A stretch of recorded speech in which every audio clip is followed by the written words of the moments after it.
Welcome to the Art of Medicine, the program that explores the arts, business, and clinical aspects of the practice of medicine.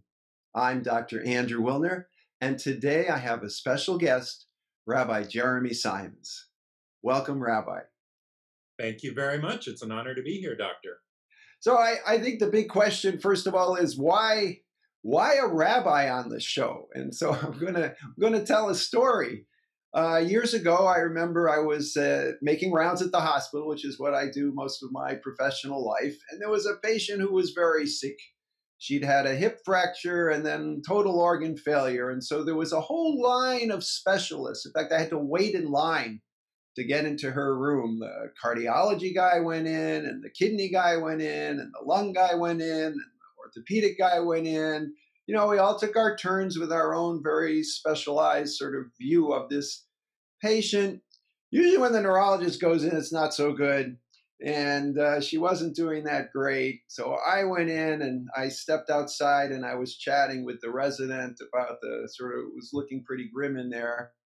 And the next thing I know, I see a hospital chaplain go in. I thought, I don't know, it's kind of interesting. He's got his own little, kit, and he's going to do his thing. And now I practice in a county hospital, about 300 beds, and we have hospital chaplains roaming around. And they're always very smiley and pleasant and say hello. Not everybody says hello in the hallways, but the chaplains always say hi. But I never really know where I'm meeting them. What is their mission? And so I thought I'd take advantage of you and your training to explain this to me. I mean, you're a rabbi, and I know part of the job of rabbis is to comfort the sick, right, and visit them in the hospital. And it's a long Jewish tradition, which I want you to educate me about. So first, tell me a little bit about the training that's involved to get you where you are and how that prepares you to help the sick. Sure. So our training, at least in rabbinical school, and at least in the school that I went to, has two main parts that prepares us for this kind of work. The first is the classroom or theoretical side, and that goes through classes that we take called practical rabbinics. People often ask, like, all right, rabbinical school is 5 years. What do you do for 5 years? Like, do you just study Torah? Like, that's part of it. But there's this element called practical rabbinics, which means, like, all right, Rabbi, you're going to have to do a wedding or a funeral or a bar mitzvah or whatever it's going to be. This is how you actually do those things. Like, here are the steps to do it. So in that course, in that line of work, we also, or line of study, I should say, we also talk about hospital visits. When do you do them? Why do you do them? How do you go through it? That sort of thing. And I'll go into some of the specifics later if you want to know the answers to those questions. And then we also have a required course called pastoral care or pastoral counseling. And that's a year-long course all rabbinic students take, where we talk about the role of rabbi as counselor. And for a lot of us going into rabbinical school, most people go in their mid to late 20s. That was my case, at least. And I'll be honest that it hadn't really occurred to me that rabbis do as much counseling work as they do. As a younger person who hadn't had any major medical issues, I had never thought to seek out a rabbi for this kind of thing, but people often do. They go to their rabbis for mental health issues, for physical health issues, where they want guidance and spiritual care. So we have to be trained on how to be able to provide that. And if you're wondering, well, are rabbis actually competent and capable of doing that? The number one thing I remember from that class, taught by a LCSW, a licensed clinical social worker, is you are not a therapist. That was like a mantra that was written on the board that we had to repeat back, that you are not a therapist. You are on the front lines. You can provide limited pastoral care, but you are not a mental health professional. And part of your job as a rabbi is recognizing that, not trying to be something you aren't, and making sure that people get the professional care they need when it goes beyond what you are able to provide. It's a bit of a tangent, but I share that only because there is unfortunately a stigma around mental health care in our country and our society. And so oftentimes people will seek out a rabbi because it feels less of stigmatic than going to a licensed therapist. So we often interact with people who then we can refer out to and be that first step to getting them care. Yeah, I think that's true. I mean, many people are willing to, confess their sins to a priest, but they would never consider going to a psychiatrist. Exactly. And, and it's interesting this sort of overlap here. I'm a neurologist, we deal with the brain, but then there's also sort of the mind, right? We know that there's a brain mind connection. And then to push it even further, most of us believe in a soul. And there's been a lot of neuroanatomical inquests to find out where is the soul. For example, in the brain, we know which part of the brain makes my thumb wiggle, but where is the soul? So nobody's really found that yet. And but we believe it's there, right? So we have to make all of these things better when we treat a patient, right? There, in my case, the brain and their mind and their soul. So okay, so you go to school, and I presume you do some clinical. Do they take you to the hospital? I don't remember doing that as part of the school curriculum, but we do the practical element is what's called clinical pastoral education. We call it CPE for short, and this is a national body that works with people of all faith traditions. It's certainly not Jewish specific. Um, and CPE sites they can be a variety of different locations. There are CPE sites that are in prisons or hospice facilities or community centers. Even some houses of worship might have their own program, but most CPE sites are associated with hospitals. So in my rabbinical school, it was strongly encouraged. I looked it up before we got on Skype here, and it's now appears to be required, but it was always just one little bit below required when I was there, to do at least one unit of CPE, and that's 400 hours, which is a mix between clinical hours where you're literally working with patients and doing rounds and doing spiritual care, with didactic sessions taught by the supervisor. And we also go through verbatims, which is the process of reviewing our interactions, where we will present a case study of an interaction we had with a patient in a very detailed and lengthy format. And then everyone in the group will pick it apart about or ask questions of, I noticed you said this or you didn't say that. Did you consider doing this? As a way of really helping us hone our skills. And finally, there is a therapeutic element in the sense that you're required to meet with your supervisor and do your own spiritual check-in on a regular basis of how this work is affecting you and what is being triggered from this experience for you personally. So most of us in my generation and for a few generations before have had this training, and that is probably the most effective way to know how to do this work is literally to do it. It's one thing to sit in a classroom, but to spend 400 hours interacting with patients in a hospital setting really prepares you in a way that reading or talking in a classroom can't. I wonder, for example, in my teaching, I have residents that trail behind me, kind of an apprenticeship. Do you ever do that? Do you ever go in with a senior guy or a woman, and you sit and you listen and kind of see how the expert does it? Is that part of it, or are you just on your own? This is a very small part of it, and I think that's by design with the CPE model that they're careful not to.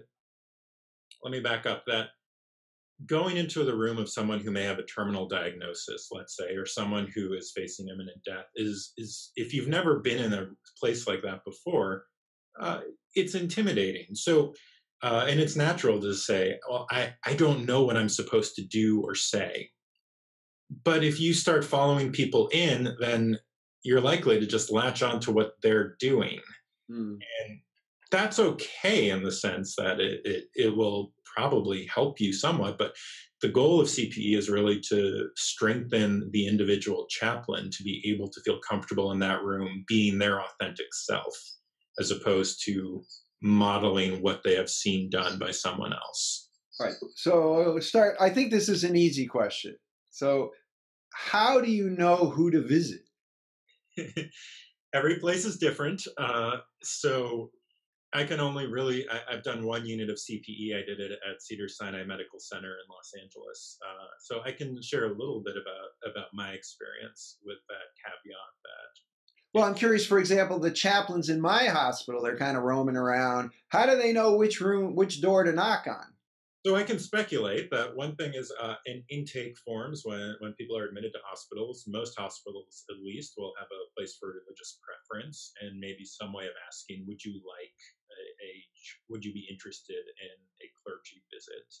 Yes or no. So we get that clergy offices or spiritual care offices will get that information and may do that accordingly. They're different. Each place is different. When I was at Cedar Sinai, part of my job, I was stationed at the cancer center, was to literally go around and to introduce myself to patients, to kind of cold call in that sense, introduce myself, say who I am, and ask how their day is going and see if we start a conversation, if they're interested in talking. So you may be seeing chaplains that are literally doing that, just checking in on rooms, knocking, saying, hi, I'm the chaplain, just wanted to see how you are, and starting conversations. People And know that they need or want spiritual care, and that's part of our job. so I presume you're not on commission, right? So that it's like you get paid for the day and or the year, and you're on salary at wherever you are, and this is just part of the job. Whether you see 100 people or two, it's kind of just out there. You just do what you need to do. What you try and assess the need. You have to assess the need, right? You could come home at the, probably it must be so independent. You could come home at the end of the day and say, well, nobody wanted to talk to me today, or everybody wanted to talk to me today. I ran out of time. Probably that has a lot more to do with you than with them, right? How you kind of set it up, when you walk in the room. But I'm also curious, when you walk in the room, people are so diverse in their religious beliefs.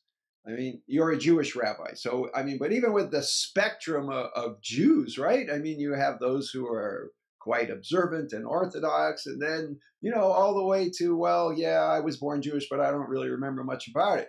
So there's this whole spectrum in between. And then people are sick, where in my experience, it tends to bring out the worst in them. But it also tends to bring out those essential sort of concerns, one of which may be life after death, or at least, kind of hopes thereof, or sort of returning to their sort of what really is important to them that they may have ignored. Do you ever run into stuff like that? Yeah, absolutely. And I'll throw one more curveball at you. It's not only that I would interact with Jewish patients of different denominations, but at Cedars-Sinai, I would interact with patients of all religious faiths and no religious faith. And that is how the chaplain system is designed at Cedars, where chaplains serve people of all faiths. So it's not just that, the priest visits the Catholic patients, but the priest will visit all the patients on that floor and provide spiritual care. And this is usually when people's heads start to spin and say, well, why would a Jewish person want to talk to a priest? And the answer is that as a chaplain, your job is not just to be your individual religious representative, but to provide what we call spiritual care. And the idea there is that maybe not even everyone has a religion, but everyone has a spirit. Everyone has something inside of them beyond their physical body that they want to express and need support with during these times. Someone who considers themselves atheist or non-religious can still be upset at the prospect of their pending death. Probably is, and would like to talk to someone. So our job in that setting is not to try to give them an answer of faith or talk to them about our own faith, but to allow them to talk and talk through what is on their mind in a way that's non-judgmental um, and oftentimes non-religious. Despite being a rabbi, most of my work is what I would call not religious. Most of my work, despite how this interview is going with me talking a lot, most of my work is being quiet. And that's probably what most chaplains spend their time doing, is asking a question and allowing what we call being a non-anxious presence, allowing the patient to be able to speak and to share what they're going through. And in many cases, we're the only person where they're able to do that with. Okay, are Rabbi, we good? welcome back. I think we had some technical difficulties. And you were just talking about how many of the people that you see, not necessarily Jewish, and that but you're someone who they can talk to, who maybe in their whole world, they don't have someone they can really bare their soul to. Now, I wanted to ask also, are communications with the hospital chaplain, privileged, like the way, say, with your attorney? In other words, you're bound to secrecy. Is that right? Yes, we fall under HIPAA if we are hospital employees, which most full-time chaplains are. So in that sense, they have access to the patient medical records, which frankly they need to be able to provide spiritual care. And they also chart their interactions on the medical records. So they are shareable with other members of the care team, but certainly are privileged beyond that, beyond those who have access If I to tell you those. something personal on my deathbed, I can rest assured it's going to stay with you. Yes. Okay, it's just for the future, so I know. Yes, and we do take confidentiality extremely seriously, both from a legal and an ethical or moral component. So, and I'm trying to remember back to charting where when I would put chart notes and how I was trained was, is this information that is relevant and necessary for the rest of the care team to know? And if it's not, then it doesn't need to go in. Or, in the case that you described, if it's truly an end of life situation, I'll log that spiritual care was provided, but the details, those don't really need to be shared. So provided spiritual support, period. All right, so now I have a hard question. As a physician, I go into the room, I assess the patient, do an examination, look at the laboratories, probably prescribe something, and I feel if it's treatable, I know I did a good job if the patient gets better. Now, when you go in to assess a patient and you talk and you listen, how do you know? How do you measure your success? How do you know if you accomplish anything? That's a great question. That's true of a lot of rabbinic work and spiritual work or therapeutic work. I would say that. How do you know if you're actually doing anything? I was thinking that the hospital visits is probably one of the few components of my job where at least I do feel I have some quantitative measurement Hmm. of success. Compared to teaching a class where, if people come back to the class the next week, okay, it was probably not terrible, but was I effective? Did I teach? These questions that you have to wonder about. But with a hospital visit, the most important thing is that you show up, that you are there. It's your presence. That's probably the most significant thing you will do, far beyond what you will say.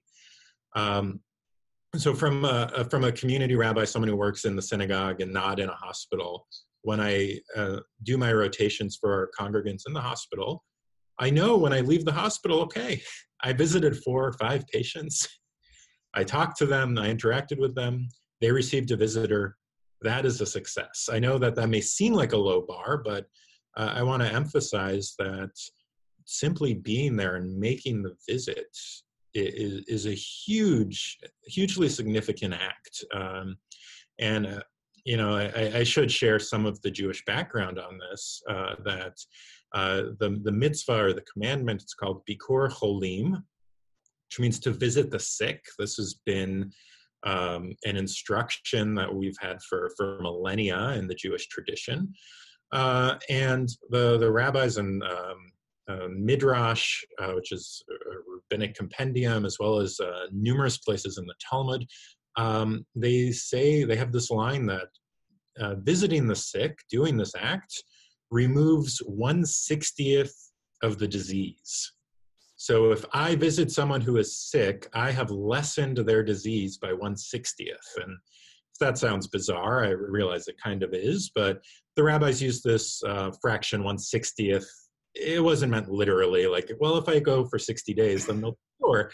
That's not what they meant. What they meant is that it has an impact. It may be small, but you are doing something. Yeah, I like that number. It's big enough that it counts, but obviously, it's not like the laying on of hands and they're going to walk out cured. You can't expect miracles, but it's measurable, and it's more than 1%. And in fact, they pick something that's kind of hard to, it's even hard to write down 1/60th. It's kind of there must have been there's probably books written on why that number, but I appreciate that. Well, there's one other topic I think we have to address. And, we're doing this virtual meeting, which we set up, I guess, about 6 weeks or 2 months ago. And I like to do these, but it turns out that that's what everybody's doing today because of the coronavirus. As a rabbi, do you have any special sort of role in this coronavirus pandemic? Right now, as I and our clergy team, our list of patients, if you will, has increased dramatically to our congregation, not because people are sick, but because we are all at this moment worried about our health and illnesses and our responsibility in spreading or containing, flattening the curve, all of this talk that's going on, that we this has become the world of everyone, I think, right now, is these issues. So I feel like, people, clergy members, rabbis, pastors, imams, we're providing a tremendous amount of spiritual care right now to our entire congregation. And that means, in some sense, assurances that we're trying to support our congregants in need, but also comes back to that idea of the non-spiritual presence, that it feels a little bit every time you look at the news that the world is coming crashing down in all sorts of different ways. And yeah, I think people need support. And then I wonder also, this seems to be a crisis of biblical proportion, right? It's worldwide, hundreds of thousands of people, deaths. Are there people who see this as a plague or a sign, or is this being sort of taken under the wing by zealots as a sign? Have you heard any of that? I assume that there are always people that will blame any kind of natural disaster or health issue on, God's wrath. That's not really the Jewish approach. Okay, that's important. Yeah, and it goes back to there's always been this question of the interaction between theology and medicine, that if you believe that there is this all-powerful God who is interacting in the world, then if someone gets sick, you might believe, well, God has done that, either because that person did something wrong, and this is a punishment, or because it fits into God's plan somehow that this person needs to be, sick for right now, and we don't know how God's working. And there's still people who take that approach today. I'm very grateful that Judaism went a different way, where we have some verses in the Torah that say, and the Jewish priests, they shall surely heal the people who are ill. And the rabbis latched onto this from a very early age and said, no, whatever illness is, and clearly they didn't understand germ theory or, these concepts that we have today, but they said, no, it's our responsibility. If people are sick, then we're not going against God by trying to heal them. But that's our obligation. It's our moral obligation that we have the tools and the ability to heal people, and we have to do it. We never should ask ourselves, leave this up to God. So that has been a part of Judaism for millennia, which means when we get to issues like this and people said, oh, God wants this, that's I'm sure there are Jews who might believe that, but in general, that's really an alien idea to the Jewish view of how the world works, and particularly our role in medicine. So the rabbis see themselves as really part of the therapeutic team, focusing on the spiritual needs of that individual, whatever they may be. And it's your job to figure out what those spiritual needs are by, listening to that person and then doing your best to address those needs within your scholarly and training background in terms of human relations. Is that kind of a rough summary? You summed it up. That's perfect. Well, Rabbi, I want to thank you for speaking with me today. I would like to speak with you for hours, but my Zoom platform only lets us go for 30 minutes. So we're going to have to cut it short, but I hope we will do this again. And maybe when this coronavirus thing is all done, we could talk about what you did, during those days, the days of the plague, and how that changed the congregation, and what the rabbis learned through that process, because we like to think that all of these challenges that we face are somehow going to be learning experiences, right? That's that part of the deal. God willing, I suspect we'll all have our stories about what we did during this time once this passes. And last thing, it's a famous Jewish saying that Gam ze ya'avor, this too shall pass. And it's the kind of the Jewish ethos of looking at the world, whether things are good or not so good. You should still always tell yourself, this won't last forever, whatever it is. That don't take for granted. Also, don't give up hope. God willing, we will get through this, and we will get through this stronger, but this virus won't be here forever. Well, Rabbi Jeremy, thank you very much. Absolutely. It was a pleasure. Thank you, Doctor.